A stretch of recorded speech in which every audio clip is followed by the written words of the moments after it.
What's up, everybody? We're stepping into the box for this week's quick pitch, where we're talking about the first professional Mexican softball league, and we're probably going to touch on Mackenzie Donihoo as well. Yep. Mexico has its first ever professional softball league, Liga Mexicana de Softbol, also known as the LMS, which is what we'll be referring to it as from here on out. They held an open trial in early November and then held the first ever draft of the inaugural league on December 7th in Mexico City's Alfredo Harp Helú Stadium. There are 6 teams in this league.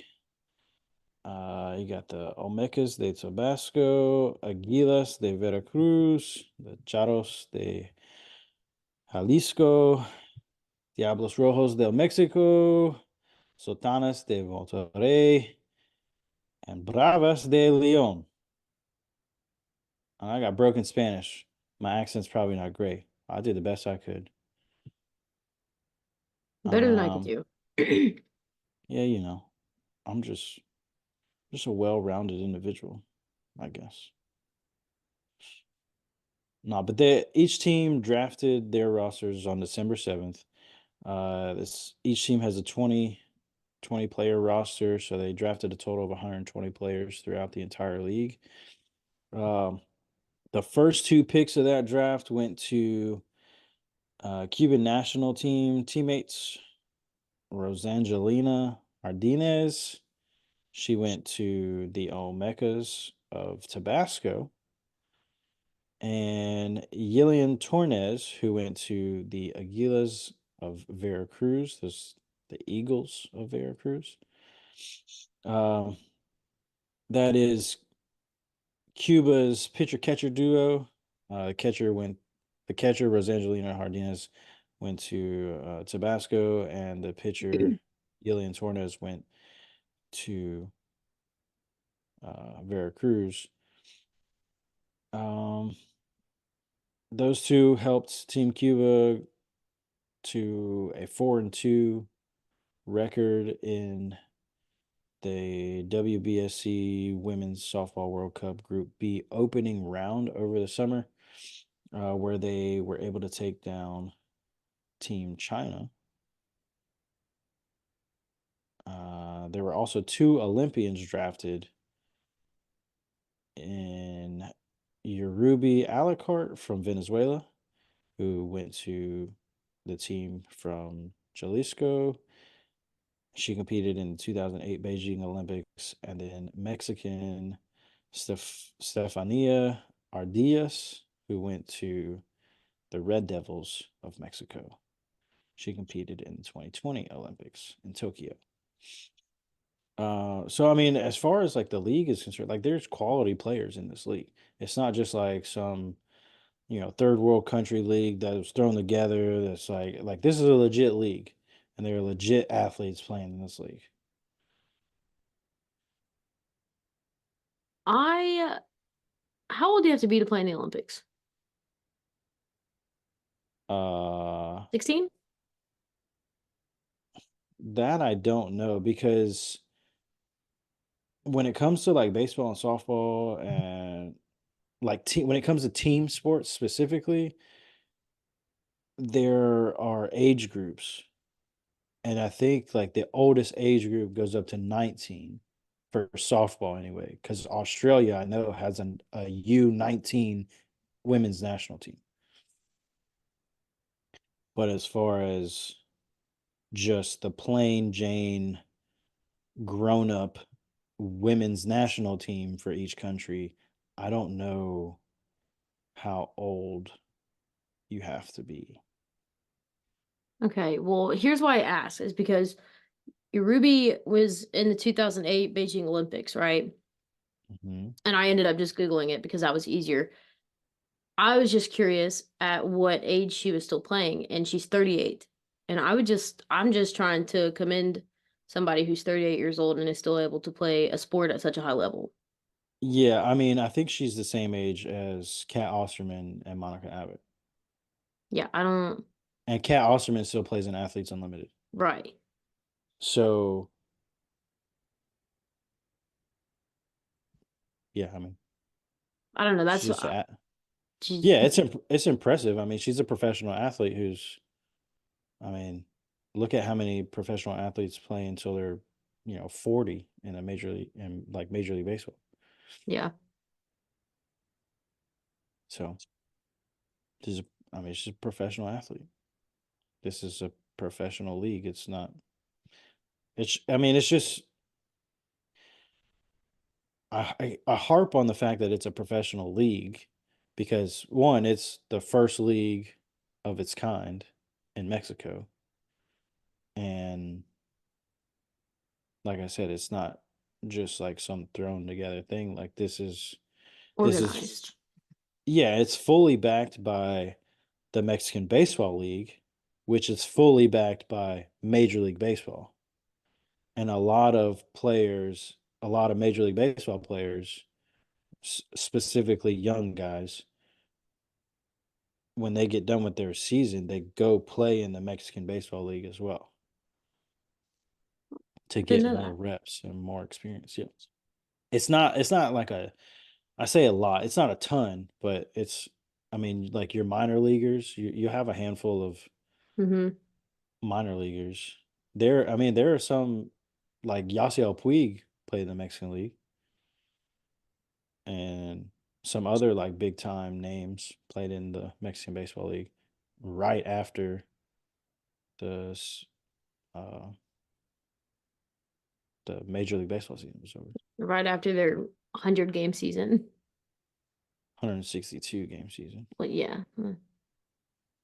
which is That's actually more than that once you count playoffs.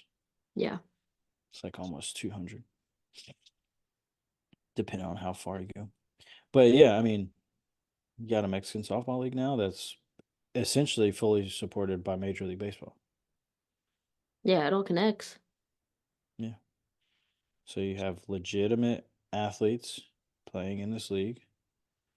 It's just it's just a great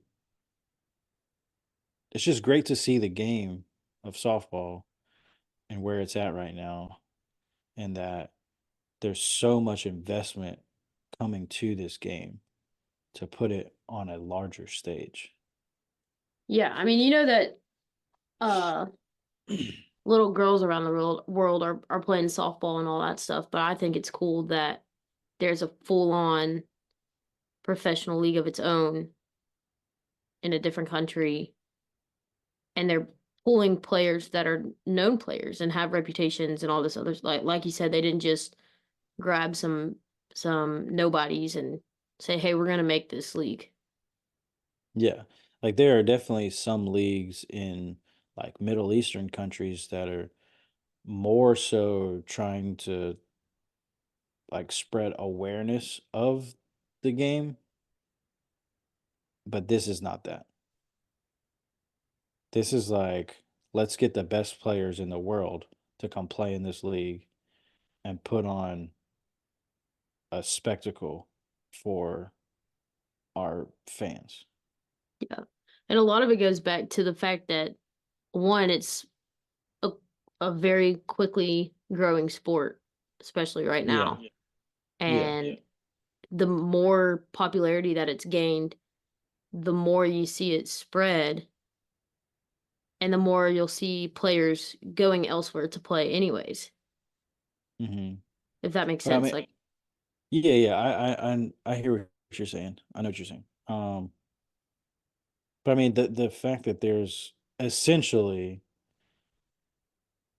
an indirectly supported league or an indirectly Major League Baseball supported league, yeah, it it it makes me feel like at some point there will be a directly supported Major League Baseball league here in the States.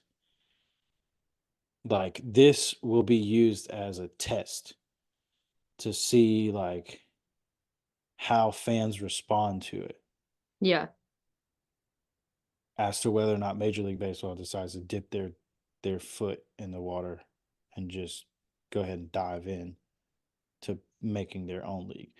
Which I'm not necessarily saying that like Major League Baseball should monopolize both baseball and softball, but with their recent partnership with the NFCA, like and their involvement in with their RBI programs, their inner city programs for both baseball and softball, um, like Major League Baseball is already invested in softball, and with this league, if it pans out the way I imagine it will, as far as like I think it's going to bring in a good crowd. It's not going to be a baseball crowd necessarily, but I think Right. it's going to draw a good crowd just because of, like we said, the game is growing.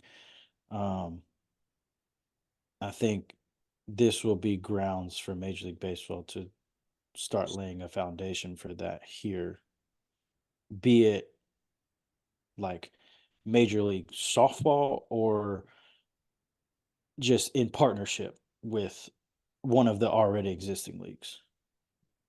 Yeah. So then, okay, let me ask you this. If they are to, they being the MLB, right? If they're to expand this, I guess their partnership all across, how do you think that affects pay for players?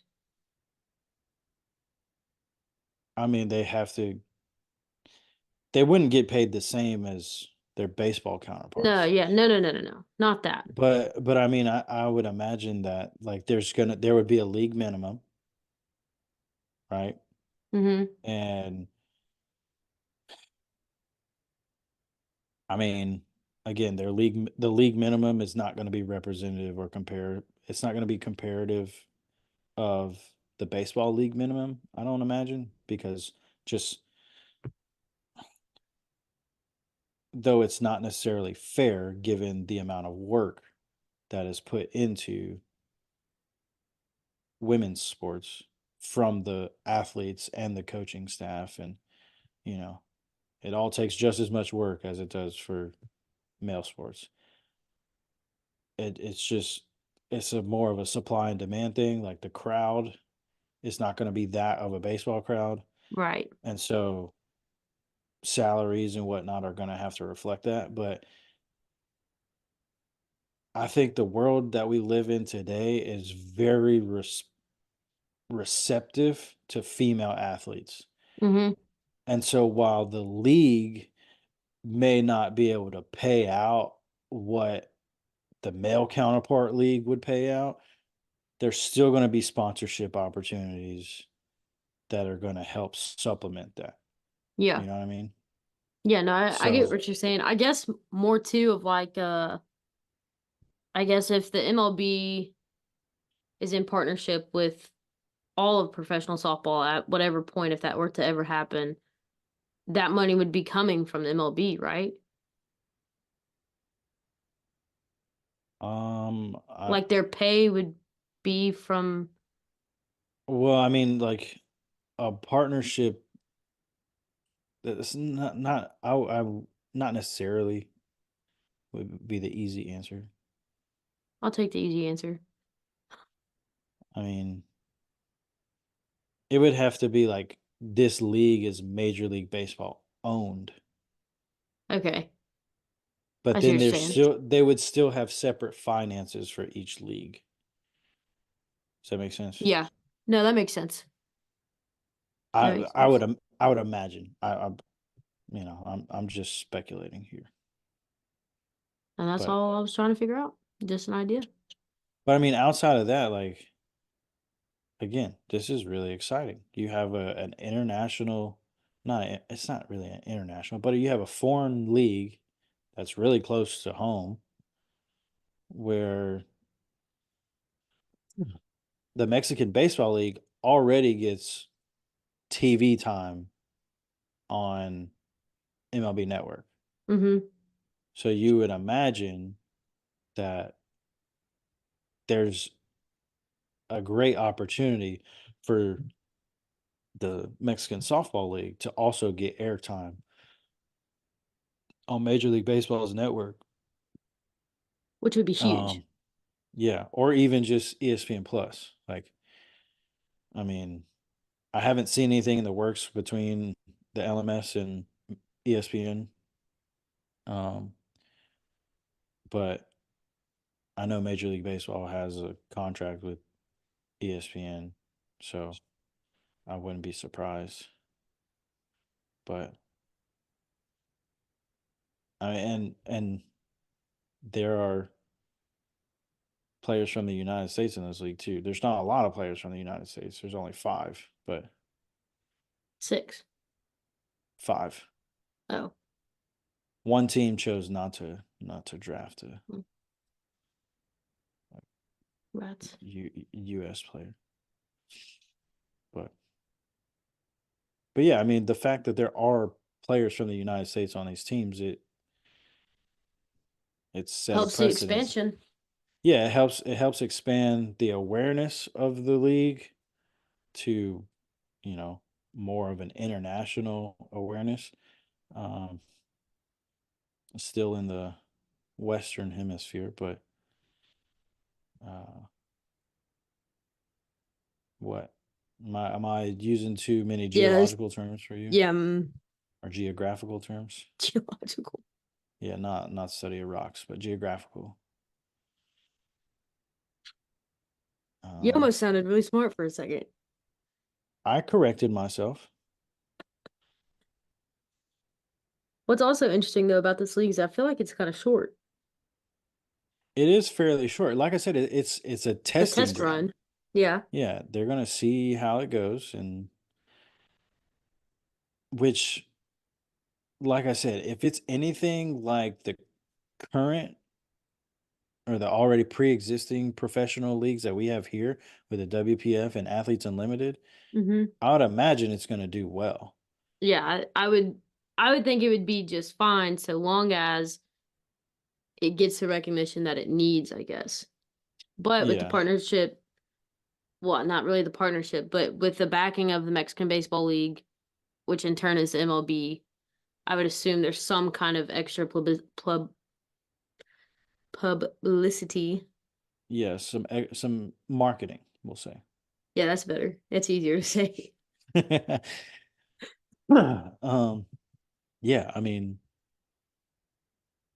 I I fully expect it to do well enough at least to warrant doing a second season. Yeah. So,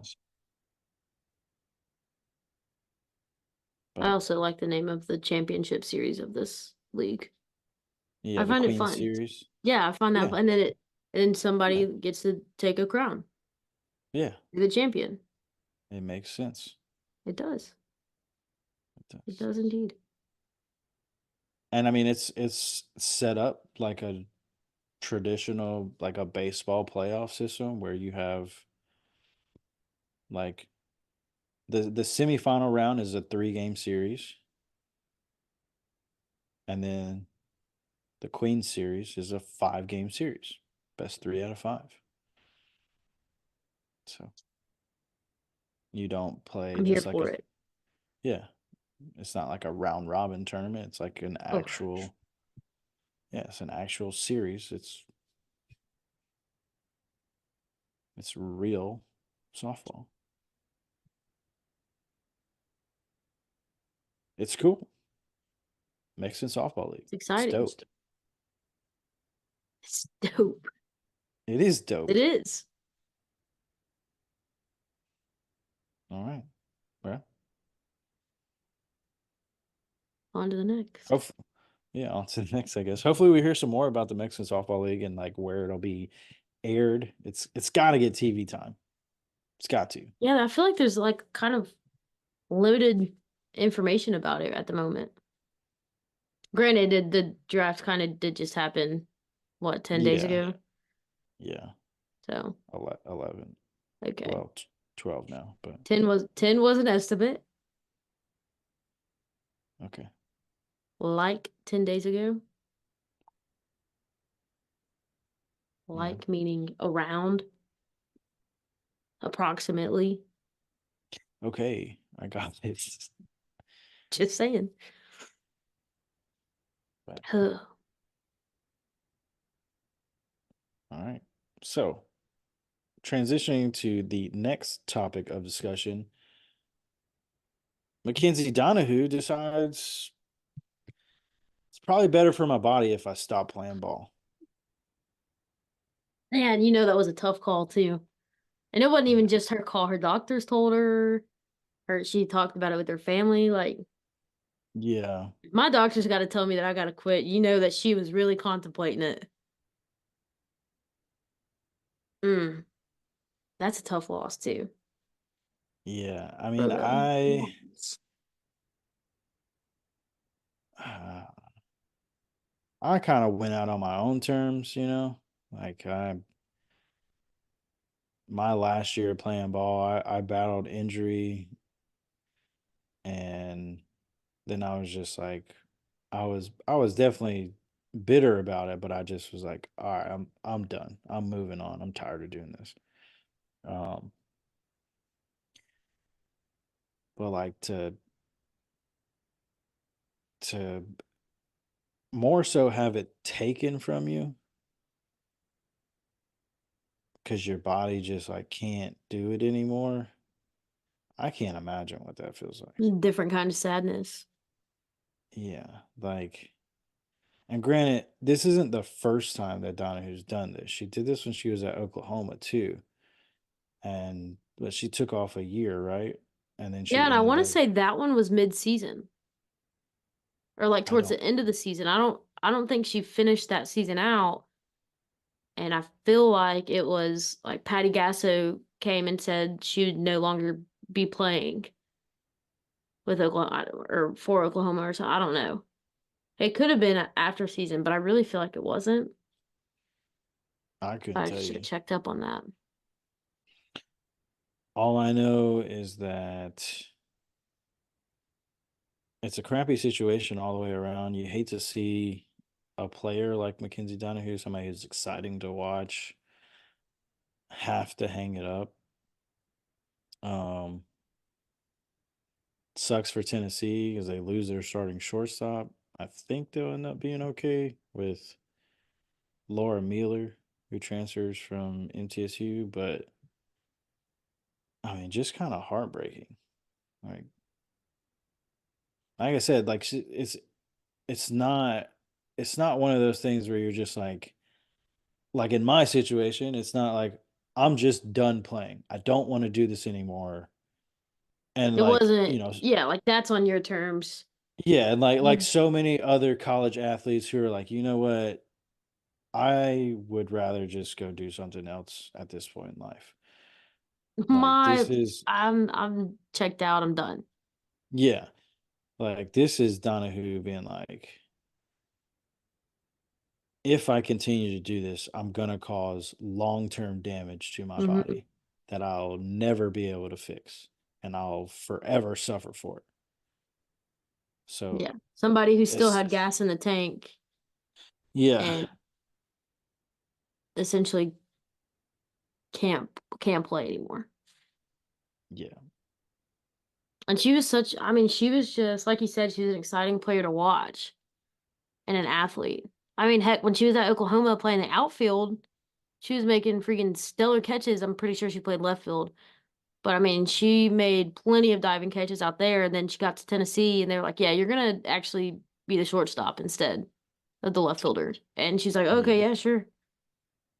Like just an athletic person who, I mean, you could just see how exciting of a player she is and how energetic she is just by watching her.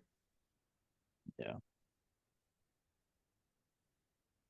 So that's a tough Mm, loss for Tennessee. I read something that said that I think it was Karen Weekly that said it, that she was talking about Mackenzie Donahue and how she was having to leave or whatever, and was talking about how like at practice she's the one for them that just like keeps everybody going and has the energy, but also critiques her teammates, but also encourages them. Like she was just all around, not just a shortstop for them. But like she was a leader. Like we were saying, like you had to have leadership, and she was one of those people for them. Yeah. And I mean, she played a position that is a leadership role. Yeah. So, Yeah, definitely a tough loss. And as a coach, I don't know, as a player, obviously like you empathize with her and you're like, man, this really sucks, losing my teammate.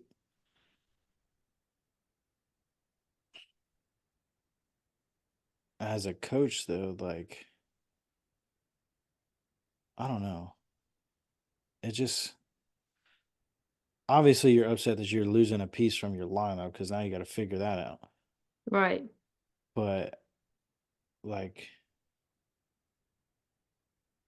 over with our coaching position, right? I couldn't imagine, and I've had to deal with it. I had to deal with it my first year when a kid was just like, I can't play anymore because of XYZ that's completely out of my control and there's nothing I can do about it. And it sucks. It's like it sucked because it came out of nowhere. I don't imagine that Donahoo's came out of nowhere necessarily, but I'm sure that it was not really something that was on Karen Weekly's radar until like basically Donahue was like, "Hey, can I talk to you for a second?" Yeah. Because up until that point, like she was the shortstop. Right. They had all intentions of turning the semester and going into January, and she was it.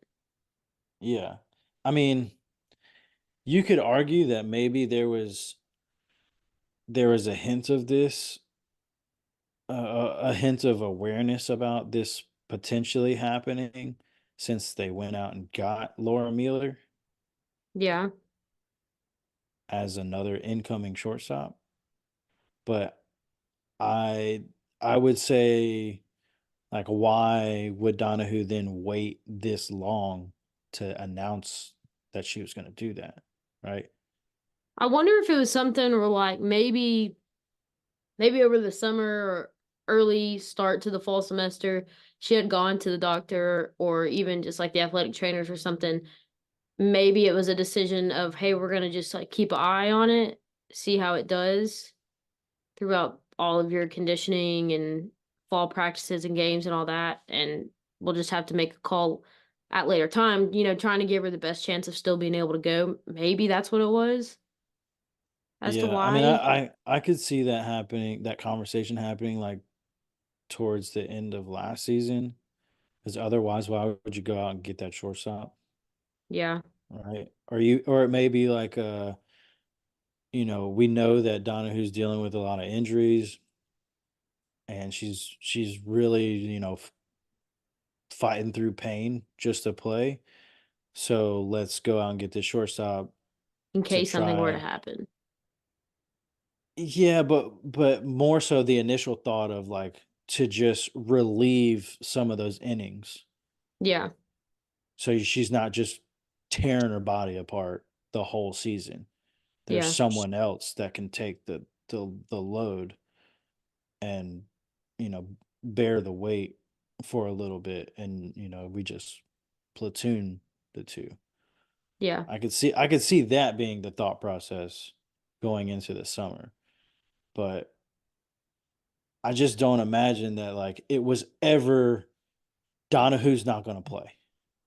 That was on Karen Weekly's radar until Donahue walked in the office and was like, "Hey, I can't, I can't do Yeah. it." And so, like from a coaching standpoint, again, like you're like, "Oh, okay, now we got to figure out this whole depth chart and like who's going to really take over shortstop and all that." And then, like the X's and O's of it, yes, that's something you have to deal with as a coach. But then, like looking at this kid sitting across from the desk, Who's torn up who's probably. yeah, probably bawling her eyes out, and you're just like, there's nothing, I can't do anything in this situation. Like Yeah. there's nothing I Feeling can feeling say. so helpless, then yeah, Yeah. Like there's nothing I can say to you to make it better. I can't fix your magically, injuries. yeah, like there's nothing I can do and I hate it. And like all you can do at that point is just wish that kid the best. I wonder if they'll make her like a team manager or something, or like a student assistant. Yeah. Just I mean, if she would, and she might not want to do that. She might not want to go around softball or something. Some people just don't want to be around yeah, I something mean like that. But it could be too painful yeah, to sit there and watch and not be able to play. I mean, especially like initially it might take some time for her to be like, yeah, I can see it going but either way. yeah, but yeah, I mean, I don't know, just a crappy situation Yeah, for all parties, for yeah, for her, for the coaching staff, for the program, for teammates, like yeah, the fans, like just kind of sucks. yeah, But at the end of the day, Donihoo will be fine. Um, the Vols will be fine. Everything, you know. Earth's still going to spin, the sun's still going to come up, and it's still going to go down. So, true. yeah.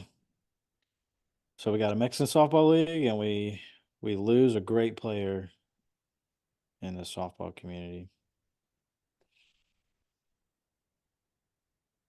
I think that'll wrap it up for this episode quick pitch. Think so.